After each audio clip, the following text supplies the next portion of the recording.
Assalamualaikum warahmatullahi wabarakatuh. Jadi ada tugasku menjelaskan satu materi tentang di bidang internasional.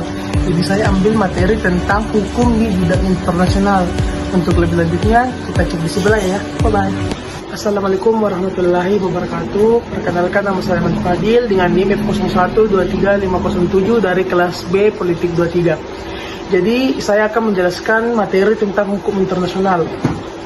Hukum internasional adalah sekumpulan hukum yang terdiri dari prinsip-prinsip dan peraturan-peraturan yang mengatur tentang perilaku yang harus ditaati oleh negara-negara, dan oleh karena itu juga harus ditaati dalam hubungan antar mereka, serta mencakup organisasi internasional, hubungan antar organisasi internasional satu dengan lainnya, atau antara organisasi internasional dengan negara atau negara-negara, dan hubungan antar organisasi internasional dengan individu atau individu lainnya. Selanjutnya, hukum internasional terbagi menjadi dua bagian.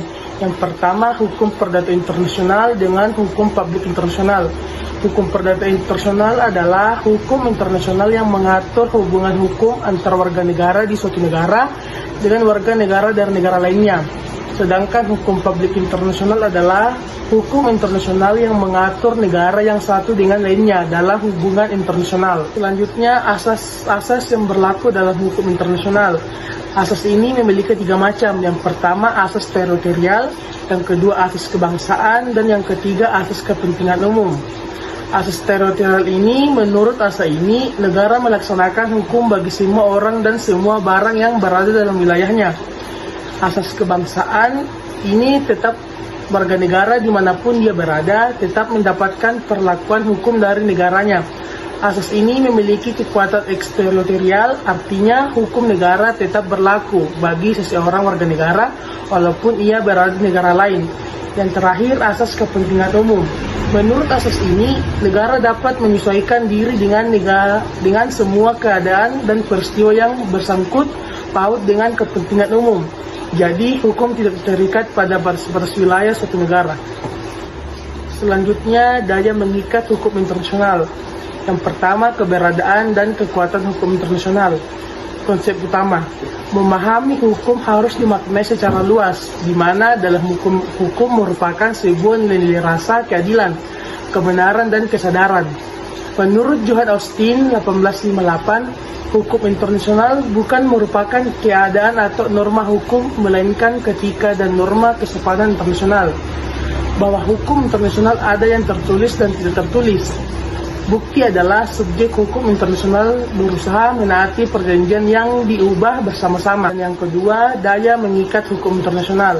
Yang pertama, aliran hukum alam, yaitu hukum berasal dari alam dan diturunkan oleh alam kepada manusia melalui akal dan rasionalnya, bersifat universal, abadi. Nah, menurut aliran hukum alam ini, menganggap hukum internasional adalah merupakan bagian dari hukum alam yang berlaku untuk masyarakat internasional. Kelemahan, abstrak, samar, dan awang-awang. Dan yang kedua, aliran hukum positif. Nah, hukum dibuat oleh manusia atau masyarakat, tumbuh, hidup, berlaku, dan berkembang dalam masyarakat. Hukum internasional berlaku mengikat masyarakat internasional karena masyarakat internasional sendiri yang membutuhkan dan menghendaki untuk tunduk dan terkait pada hukum internasional. Nah, selanjutnya sumber-sumber hukum internasional.